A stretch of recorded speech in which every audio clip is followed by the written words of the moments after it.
Alerts jail leaders if things don't change, the safety of inmates and guards is at risk. 5 on Your Side investigator Scott Knoll in the newsroom right now with details you will only see on News 5. Rob, that warning comes from a jailers union director. In an email to jail sergeants and wardens, he warns things behind bars are growing increasingly violent.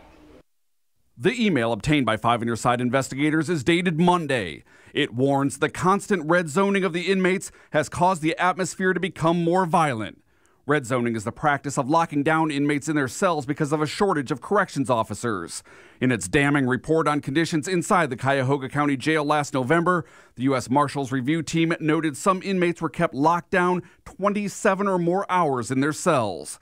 Since then, the county has earmarked $3.5 million to hire an additional 60 officers. But for now, red zoning continues. Just this weekend, an inmate attempted suicide after other inmates told jailers he, quote, had made past claims of wanting to harm himself due to red zoning. That inmate was treated at the hospital and returned to the jail. But in the email to jail leaders, the union director warned the next day inmates started kicking and banging on their cell doors and yelling out of their cells that they are tired of this red zoning. The email closing with a warning. I feel in my heart that a riot will happen soon.